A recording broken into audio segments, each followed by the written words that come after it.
Good evening, I'm Glenn Mills. And I'm Emily Flores. We thank you for joining us here on this Wednesday. We do begin with breaking news at this hour. Police reporting a deadly crash in the area of 21st East and 13th South in Salt Lake City. We're going to take you to a live look of the scene. This is near Liberty Park. Again, 21st East shut down in both directions at 13th South. Police say roads will be closed for several hours at this point. The major crime team called in to investigate. Right now, details are limited, but we are talking to officials shortly. The story, of course, developing. You see the crime tape there, the cones really closing off this area as police continue this investigation. As we gather information, we'll of course bring you that information here on air at ABC4 News, but also always online at abc4.com. Tonight, we are learning more about a woman family members called their matriarch who died in a fire yesterday. Sherry Smart was trapped inside after a blaze broke out at the family home. The heat so extreme and smoke so thick that first responders were not able to get her out in time. Smart dying from her injuries in that fire. Family members immediately jumping into action, fundraising for her husband and the grandchildren who lost everything in the flames. Smart's niece accepting donations at her salon and says the response has been incredible. Just in one day, my whole car is completely full from top to bottom. So I'll take that to deliver it. And then we've got these donation boxes here to, because I'm sure they're going to need more than a couple outfits. They're going to need quite a few. The salon is called Remedies in Tooele County. They'll be accepting clothes, shoes, and any necessities for the foreseeable future. If you want to learn more about how you can help, we have those details for you on our website, abc4.com. And today we are learning more about two families stranded in the backcountry snow. The first was a family of 6 whose car got stuck in the snow on Friday while searching for a Christmas tree in Wasatch County. And in Iron County, a dad and his 2 sons in a side-by-side were stranded for several hours in Schertz Canyon, that on Sunday night.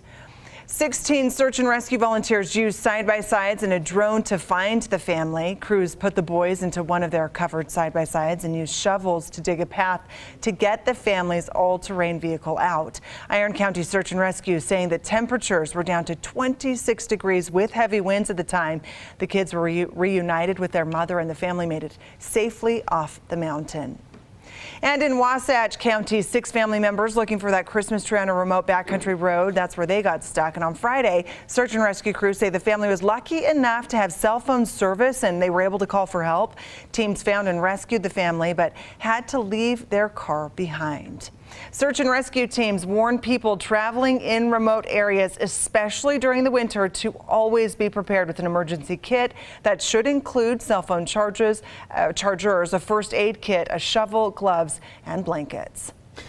Time now for a first look at the weather forecast with Chief Meteorologist Alana Brophy. Yeah, and it's cold out there, Alana. Definitely so. We're coming off of a storm and another one gearing up. We start with our live look from the ABC4 studios where you see pretty clear skies. Temperatures dropping into the 30s at this hour, but we did make it into the mid-40s. We are going to see some increasing cloud cover. Air, though, is clean. Like to see that in northern Utah. That storm cleared out our valleys, and we want to keep it that way, and we will with an active pattern. Temperatures in the 30s along the Wasatch Front, 39 in Provo, freezing in Logan, 50s in St. George, running slightly below normal today. But we expect that with another cold front on the way. As we take a look, our next storm system brewing off the Pacific Northwest coast. High pressure in control right now. That ridge keeping moisture to the north of the Beehive State, but it doesn't last for long. Those changes now prompting a brand new winter storm watch and a wind advisory. We know those winds mean business. I'll give you the timing on these and the impacts when it comes to snow accumulations coming up in my full forecast in just a few moments. Glenn, Emily, over to you. All right. We thank you, Alana. And with a short break between these winter storms, it's a great time to dive deep on Utah's snowpack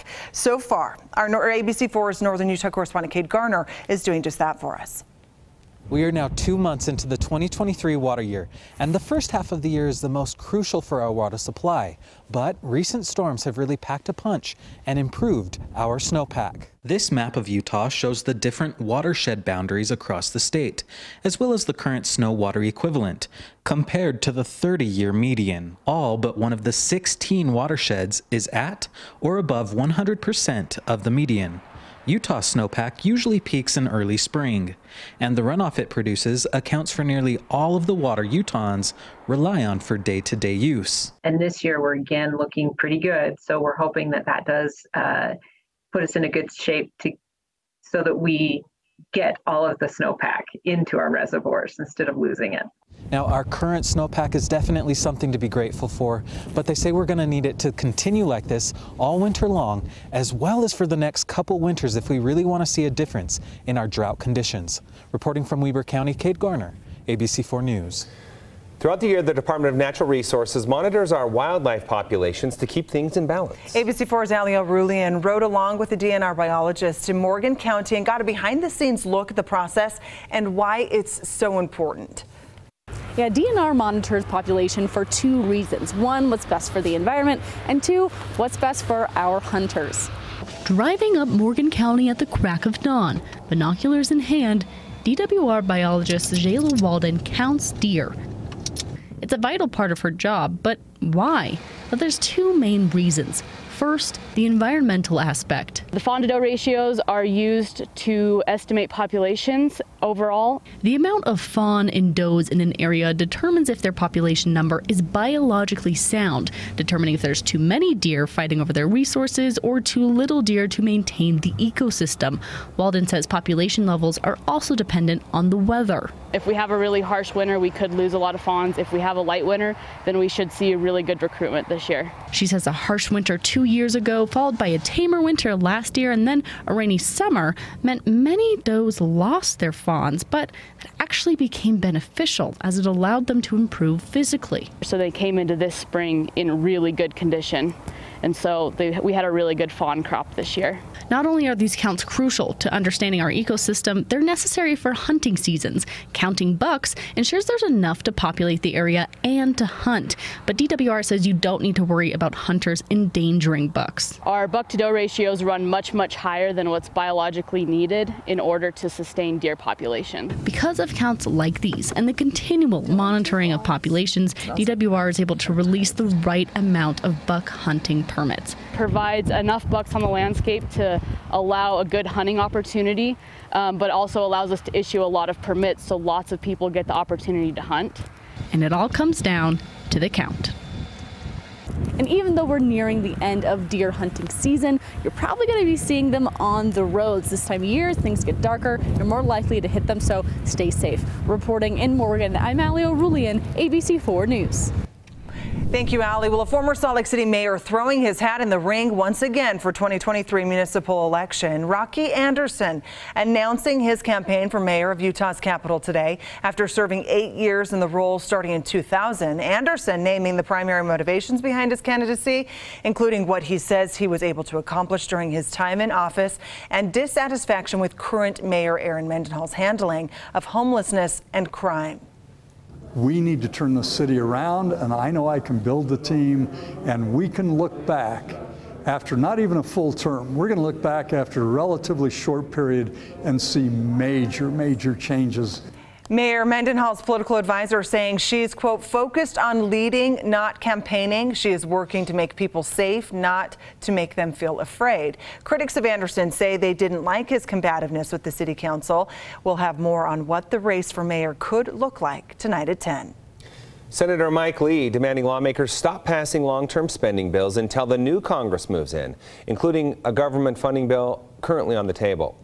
Lee and 3 other Republican senators asking GOP leaders to stand with the voters who they say prioritize an end to inflation. The letter claiming President Joe Biden's spending is behind historic rising prices. The senator saying in part it should be up to the new Congress to set spending priorities for the remainder of this fiscal year. And delegations from Utah's Native American tribes in Washington, D.C. today for the first in-person tribal summit in 6 years. Leaders of the Ute Mountain Tribe paying Representative John Curtis a visit to talk about the issues their shared constituents face. Navajo Nation President Jonathan Nez saying the nation, which spans Utah, New Mexico, Arizona, needs a prompter response from the government for issues like internet access and infrastructure. President Joe Biden making a number of large pledges to tribal nations. There are tribal communities at risk of being washed away by superstorms, rising sea levels, and wildfires raging. I've flown over literally several thousand acres of the storms and the fires that have been, and the West in particular. President Biden promising $135 million to relocate 11 tribal communities directly threatened by climate change to safer ground. The summit coinciding with National Native American Heritage Month. Students at the University of Utah launching an event for a population they say is often excluded from campus activities. The event called Fun and Games for You, catering towards neurodivergent students and students with disabilities. Organizers saying they had a clear mission in mind, wanting to create an event that was inclusive and accessible. We really wanted to build community and make sure that all of the disabled and neurodiverse students on campus have a place that they feel safe and welcome. The organizers are students studying parks, recreation, and tourism. They say they picked out games that are accessible for all attendees, including cornhole, spike ball, and giant Jenga. All right, still ahead, an annual holiday tradition does more than just spread Christmas cheer. How the Festival of Trees helps Utah families remember and heal. And check out this view of the Wasatch this morning. Snow on the mountains with a colorful sky. We've got changes on the way. Let's add some powder to the high country, and we're going to see some in the valleys. Tracking our next storm in Utah's most accurate forecast.